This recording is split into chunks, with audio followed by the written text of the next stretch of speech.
Bonsoir à toutes et à tous, donc chronique 188.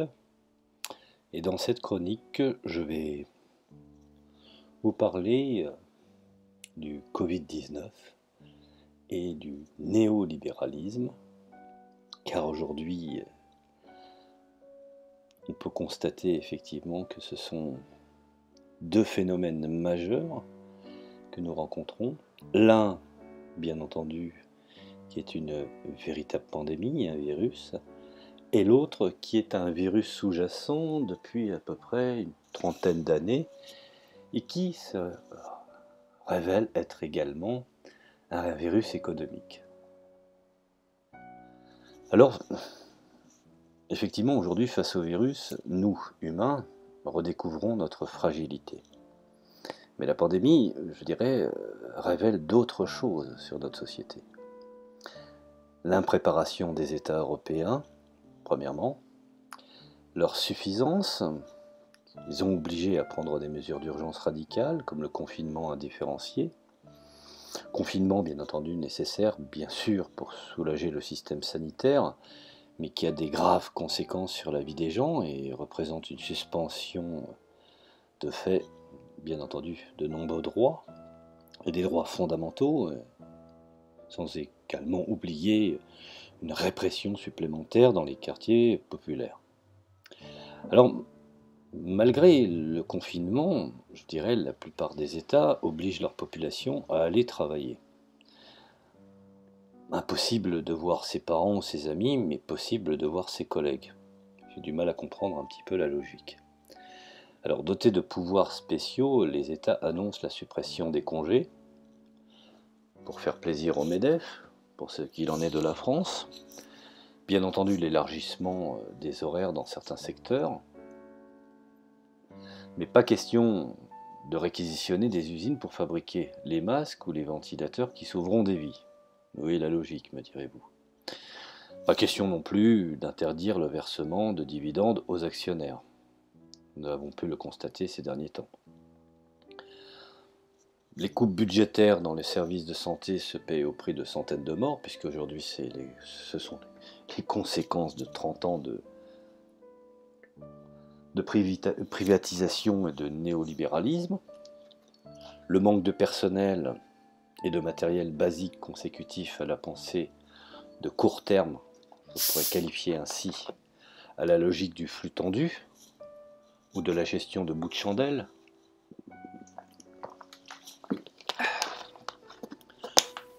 Pour ne pas parler aux petites économies, qui finalement se traduisent par une certaine forme de criminalisation, puisque la conséquence, c'est effectivement tous les décès et les morts que nous voyons autour de nous. Alors des mobilisations importantes ont pourtant eu lieu dans, je dirais, de nombreux pays européens depuis plusieurs années pour dénoncer la situation de l'hôpital public et de la santé en général.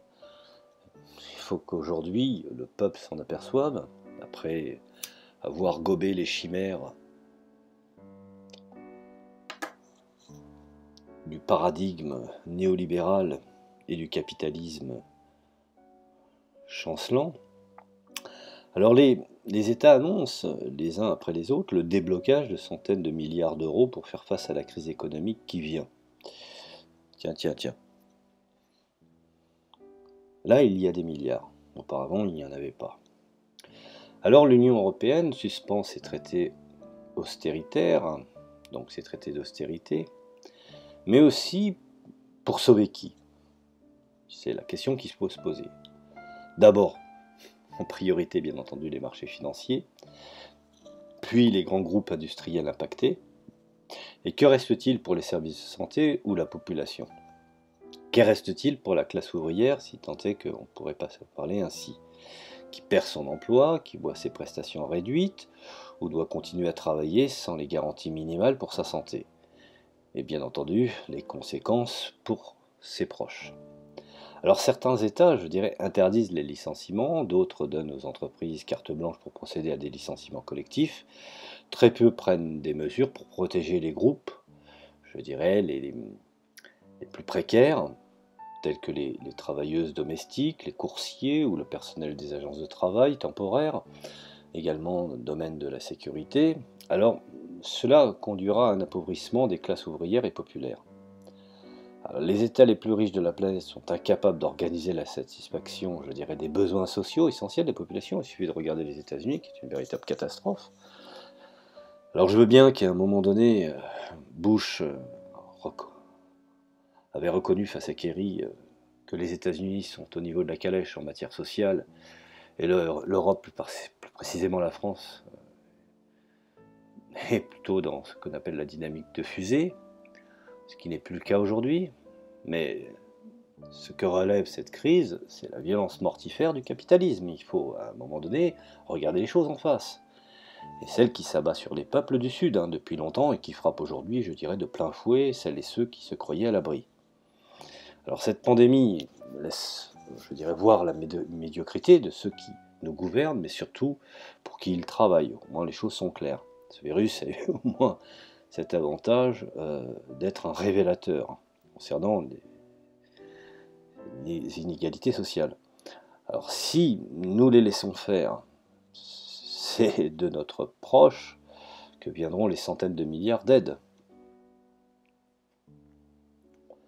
Il faut bien le comprendre, ça vient ça viendra de nos poches. Je veux dire, c'est de nos poches et de nos proches, si je peux m'exprimer ainsi.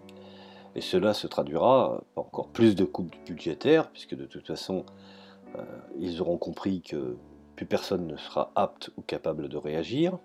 Donc des coupes budgétaires dans la santé, dans l'éducation, dans les retraites et le service public, qui finalement au fond sont nos seules protections collectives.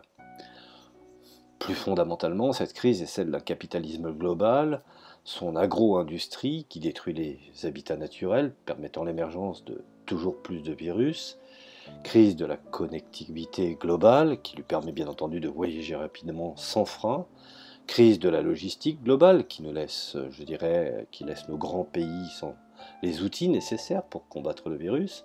Et je dirais même que cette pandémie mondiale est un cri d'alarme pour les peuples du monde qui rappelle les dangers du changement climatique et face auxquels il n'y aura pas de confinement possible. Alors, s'organiser face à cette crise sanitaire, je dirais que c'est déjà s'organiser pour les combats de demain. Le monde devra changer ou nous courrons à notre catastrophe, voire à notre perte, plus vite que prévu. Alors bien entendu, le virus, même s'il est révélateur des inégalités sociales, le terrain, je dirais, profitable ou propice, a été pendant plus de 3 décennies où le néolibéralisme a régné sur la majeure partie de notre monde. Je dirais que, faisons un peu d'histoire, colporté par les héritiers de Thatcher, de Reagan, et bénéficiant aux multinationales, voire même aux investisseurs fortunés, de milliers de dollars, ou de milliers de milliards de dollars, et cette marque d'économie de marché qu'on appelle de free market, c'est-à-dire de libre marché. De choix de consommateurs et de concurrence sans entrave, et peut-être mieux connu pour la destruction des nombreux services publics que, finalement, au fond, nous détenons. Cependant, je voudrais dire que la crise du Covid-19 a pleinement montré pourquoi les économies libérales ne sont pas aptes à faire face à une pandémie comme celle-ci. L'Amérique, aujourd'hui, en est la preuve. Il a montré à quel point le néolibéralisme était destructeur pour nos services de santé, et nos travailleurs en particulier. Alors si vous vous demandez pourquoi les pays de l'Union européenne ont maintenant moins de lits d'hôpitaux, plus de travailleurs de la santé, épuisés et sous-payés, c'est principalement, je dirais, au gouvernement et aux institutions de l'Union européenne qui souscrivent au dogme néolibéral de faire passer les intérêts d'une minorité riche avant les intérêts du grand public. Alors, bien entendu, on peut, je dirais, au cours de cette crise sanitaire, les Européens ont redécouvert l'importance des services publics et du rôle de l'État, c'est-à-dire le retour d'une certaine politique keynésianiste, voire même une politique sociale. Et maintenant que la crise sanitaire devient une crise économique, les libéraux utilisent déjà toute leur propagande pour convaincre les gens que nous devons couper les services publics pour payer nos dettes. C'est quand même osé, mais bon, apparemment ça a l'air de fonctionner. Alors ce serait une triste ironie si nous permettions à la réponse à cette crise de saper les mêmes services publics qui ont littéralement sauvé nos vies. On voit bien que la contradiction de Macron et consorts, de nous parler pendant très longtemps de libéralisme, de néolibéralisme, de capitalisme, de privatisation, et qui aujourd'hui appellent justement le contraire de ce qu'ils ont proposé. Alors, quel impact le néolibéralisme a-t-il eu sur la réponse, par exemple, de l'Union européenne à la pandémie? Alors, on peut citer quelques exemples. Par exemple, mon petit 1, je dirais, profiter des soins de santé. L'un des pires aspects du néolibéralisme est son influence sur tant d'économies majeures et d'institutions internationales, qui détiennent, bien entendu, un pouvoir énorme dans le monde. Du gouvernement américain au Fonds monétaire international, à l'Organisation mondiale du commerce, voire même aux institutions européennes. Alors je dirais que le néolibéralisme a dicté, influencé et réécrit les politiques gouvernementales année après année. Alors comme nous l'avons vu dans toute l'Europe pendant la crise du coronavirus, des décennies de privatisation, des coupes gouvernementales dans notre système de santé ont entraîné de graves sous-investissements, un manque de préparation, une mauvaise coordination et des pénuries fatales de médicaments et d'équipements de tests. Alors, le néolibéralisme a cherché à faire de la santé publique une marchandise. Le profit, toujours le profit, le profit. Alors, le profit avec le service public. Ce qui est assez oxymoriquement, ma foi. Bien entendu, le profit, toujours le profit, en accordant une priorité persistante à la concurrence et au consumérisme sur le libre accès, laissant finalement au fond les citoyens aux caprices des prestataires de soins de santé privés et des services médicaux. Les gouvernements d'Europe ont du mal à faire face à la montée de la demande pendant une pandémie dont beaucoup avaient prévenu que les gouvernements avaient choisi d'ignorer. La prestation publique des soins de santé universelle est le meilleur moyen de lutter contre les épidémies mondiales et de protéger nos sociétés finalement. Alors les soins de santé doivent rester aux mains du public, bref du peuple, ou dans ces secteurs sans but lucratif, afin que nous ne soyons pas dépendants du marché, encore une fois. L'accès universel à des soins de santé de bonne qualité doit également s'accompagner d'une augmentation substantielle du financement et des investissements publics. Et lorsqu'une évaluation approfondie de la réponse de l'Union européenne et de ses États membres à la pandémie du Covid-19 sera réalisée, il deviendra aveuglément évident que nos dirigeants n'ont pas compris à quel point leur politique néolibérale et l'austérité ont été destructrices et pourquoi nos systèmes sont incapables de faire face à cette crise publique. Je dirais qu'en petit 2, il y a une concurrence sur la solidarité. Alors je m'explique. L'un des aspects les plus exaspérants de cette pandémie en Europe a été le manque d'équipements et d'installations médicales pour soigner les malades. Je ne parle même pas de ce que j'appelle la solidarité européenne. Quand l'Italie a connu cette pandémie la première, au nom de l'Union européenne, elle a demandé l'aide de la France, que la France lui a répondu par la négative. C'est une des raisons pourquoi nous avons eu des pays qui, pendant très longtemps, tous ces responsables politiques, y compris leurs médias aux ordres, n'ont eu de cesse de nous dire que la Chine, Cuba, le Venezuela, la Russie sont des États peu recommandables, mais en attendant, ils ont été présents. Ils ont été en Italie et nombre de responsables politiques ont même été jusqu'à symboliquement jeter le drapeau européen et monter le drapeau chinois ou russe ou même cubain. Bon, tout le monde l'a pu le constater. Alors, je dirais, au cours des premières semaines de crise, le manque d'aide des États membres de l'UE, je dirais, a été particulièrement frappant. Je passe également la République tchèque qui s'est permis de dérober du matériel qui faisait escale venant de la Chine en direction de l'Italie. Donc, bonjour l'Union européenne, ou la solidarité européenne. Alors, la solidarité qui avait longtemps été annoncée par la Commission européenne était aussi sans valeur que d'abord l'Italie puis l'Espagne ont été débordées, n'ayons pas peur de le dire. Malheureusement, je dirais, la concurrence néolibérale a depuis longtemps remplacé la solidarité et la coordination. Et je dirais même qu'en ce temps de crise, les États membres de l'Union européenne n'étaient pas en mesure de coordonner ou de mettre en place les mesures nécessaires pour se soutenir mutuellement. Non seulement, je dirais, que dans le domaine de la santé, mais également dans la relance économique et sociale. Même l'Union européenne savait à quel point le système de santé était sous-financé. Il n'a donc pas réussi à promouvoir une stratégie commune de lutte contre le virus afin d'éviter la concurrence entre les États membres sur les maigres ressources de santé, bref, sur les miettes. Alors l'Union européenne a désespérément besoin d'un meilleur budget qui favorise la solidarité par rapport à la concurrence. Mais les faucons néolibéraux de droite au Conseil de l'Union européenne, oui je dis bien de droite, euh, le Conseil de l'Union européenne n'ont pas été d'accord.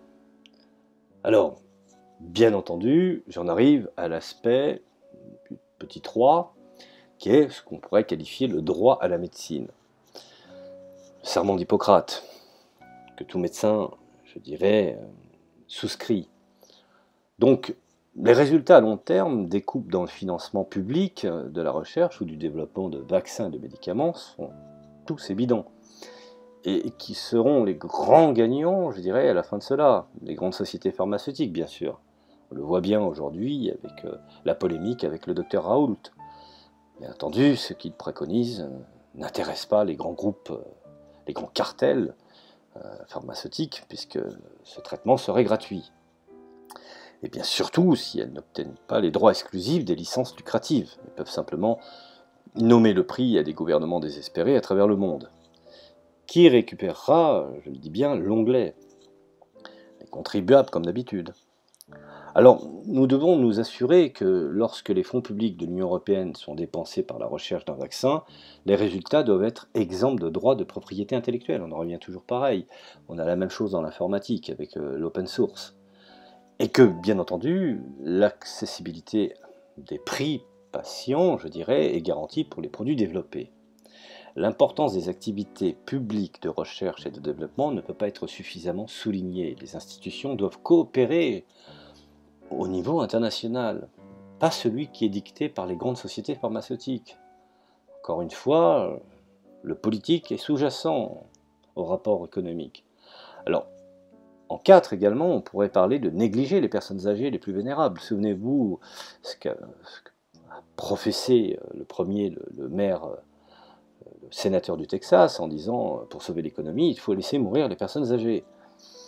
On y arrive petit à petit, au fond, finalement, une certaine forme de conception euthanasique. Donc, non content de se retirer, je dirais, des soins de santé, le secteur des soins est également devenu une vache à lait utile pour le secteur privé, du fait de la libéralisation des services. Quand je parle de libéralisation des services, je parle bien entendu de libération des services publics. Si quoi que ce soit, donc les coupures, les investissements insuffisants dans le secteur des soins ont été, je dirais, encore plus graves, laissant un grand nombre de personnes plus vulnérables de nos sociétés exposées à un risque accru de négligence, d'abus, de mort, ou je dirais, de médecine à l'emporte-pièce, allant, je dirais, au prioritaire, ce qu'on pourrait qualifier comme une médecine de guerre. Alors, même si certains médecins considèrent que nous sommes arrivés à un point où notre médecine est une médecine d'un pays sous-développé, finalement, au fond, la chose est réelle. L'austérité dans les soins de santé signifie qu'il n'y a pas assez de lits pour les personnes âgées. Ils sont souvent dirigés vers le secteur des soins, qui était déjà submergé bien avant la pandémie. Il suffit de regarder le nombre choquant de décès dans les maisons de soins. Et si on repense ensuite à la raison pour laquelle ils se débattaient en premier lieu, donc le manque d'investissement du gouvernement, des coupures dans les dispositions locales des prestataires de soins, manque de personnel, manque d'infirmières, visite à domicile et aide au diagnostic, je dirais, réduit ou absent, et tout cela peut être retracé à l'austérité néolibérale. Ce sont des indicateurs qui sont évidents. Alors il en va de même pour les services sociaux, les associations caritatives, les organisations non gouvernementales qui protègent les personnes vulnérables comme les enfants, les femmes, les handicapés, les victimes de violences domestiques, les réfugiés, les migrants. Bref, tous ces groupes ont été négligés pendant des années et leur sort s'est aggravé maintenant à cause de la pandémie. car je dirais que l'accès aux services est perturbé et débordé, surtout que cette crise n'avait pas été prévue par nos chers gestionnaires depuis à peu près une trentaine d'années. Donc, si le néolibéralisme prévaut à nouveau après le Covid-19, comme il l'a fait après la crise financière des subprimes, ce groupe à risque devront endurer des temps encore plus difficiles. Alors, on en arrive effectivement à ce qu'on pourrait qualifier une catastrophe zoonétique. Alors, je m'explique. Le changement climatique ne semble pas avoir un lien évident avec l'épidémie du Covid-19.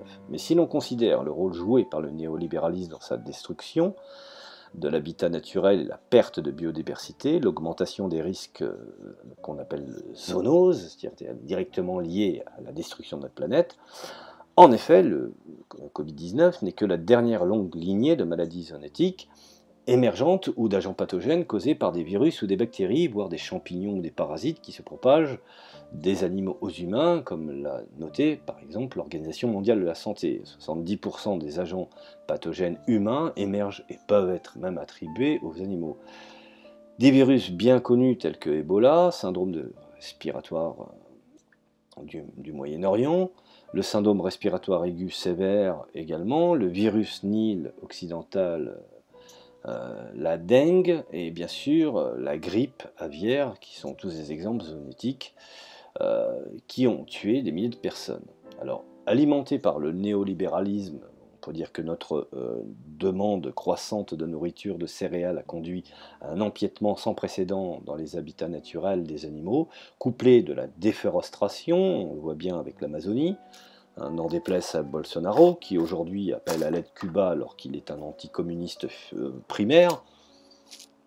Ces gens n'ont pas honte, hein. Ces gens n'ont vraiment pas honte. Hein. Enfin bon. Alors, bien entendu, les humains sont désormais plus en contact avec les animaux que jamais, grâce à l'agriculture intensive, je dirais même au commerce du bétail, et à leur transport répandu, ainsi qu'à la cohabitation de proximité avec d'autres espèces sur les marchés. De même, la récolte non réglementée d'espèces sauvages a également contribué, je dirais, à la propagation. Et tous ces éléments sont dictés par le dogme néolibéral du libre-échange et de la concurrence. Et nous en avons payé le prix. Et pourtant, Dieu sait que beaucoup de penseurs et d'idéologues nous avaient prévenus. Alors la crise de Covid-19 souligne donc, en définitive, en dehors des inégalités sociales comme j'ai pu l'expliquer précédemment, l'importance de protéger notre biodiversité et de la création de zones tampons entre l'homme et l'animal. Cela nécessite, je dirais, de sérieux engagements de l'Union européenne dans la lutte contre l'urgence climatique et environnementale. La nécessité d'une reconstruction sociale et écologique de notre société et de notre économie après l'épidémie, je dirais, est vitale, même plus urgente que jamais, quoi, en fait. Alors, nous en arrivons bien entendu à ce que j'appelle la dévaluation, donc le petit 6, ce que j'appellerais la dévaluation des travailleurs ou d'évaluer les travailleurs. Petite analyse marxiste au passage, n'en déplaise à certains. Les agents de santé de première ligne et les autres personnels essentiels ne sont pas les seuls à avoir été les plus durement touchés par les politiques néolibérales de l'Union européenne. Partout aussi les travailleurs avec une précarité croissante et des droits du travail considérablement réduits, voire érodés, de nombreux travailleurs majoritairement des femmes, hein, là le libéralisme ça leur pose pas trop de problèmes, quand il est question de parler d'égalité ou de parité.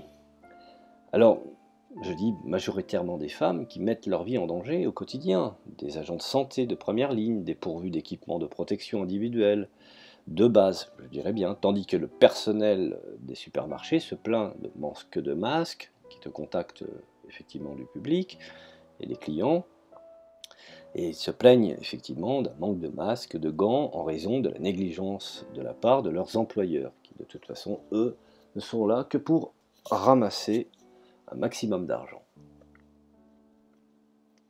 Alors pour les millions de travailleurs qu'on pourrait qualifier des travailleurs en lock-out, c'est-à-dire certains ont été temporairement licenciés, mais d'autres n'ont plus d'emploi, déjà, il y a des nuages inquiétants à l'horizon, une proposition de la Commission européenne qui garantirait les emplois, les salaires et les droits des travailleurs, un soutien temporaire pour atténuer les risques de chômage en cas d'urgence, qui semble nécessaire, mais constitue en quelque sorte une sorte d'option volontaire pour les États membres. Cela, bien entendu, signifie que de nombreux nouveaux chômeurs pourraient être laissés à eux-mêmes, je dirais, par leur propre gouvernement. On voit bien, dans le 9-3, il y a des gens qui ont faim. Donc on commence à connaître une certaine, je dirais, un certain début de petite famine. Bon. De plus, je dirais, le financement, je dirais, pourrait prendre la forme que de prêts ou au lieu de subventions publiques, levées, oui, je dirais, par les marchés financiers, qui permettront aux banques privées de profiter de la crise et d'augmenter la dette d'un État membre. Bref, l'élite fait tout pour s'occuper les uns des autres, comme elle l'a fait pendant la crise financière. Elle n'a pas voulu, effectivement, réfléchir qu'il y avait un problème et que le système n'était pas bon, elle a voulu sauver le système.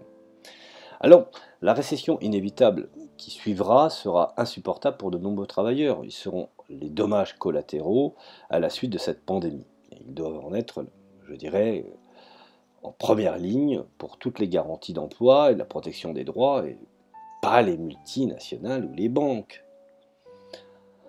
Alors, bien entendu, nous devons accroître nos ressources et trouver de nouveaux moyens et d'instruments pour atténuer la crise financière et sociale à venir, car elle est devant nous. Et je dirais même, le néolibéralisme n'a pas sa place dans la reconstruction de notre monde post-Covid-19. Alors, ce fut une petite réflexion marxiste sur la situation. Je vous remercie de m'avoir écouté et je vous dis, écoutez, ma foi, à la prochaine chronique.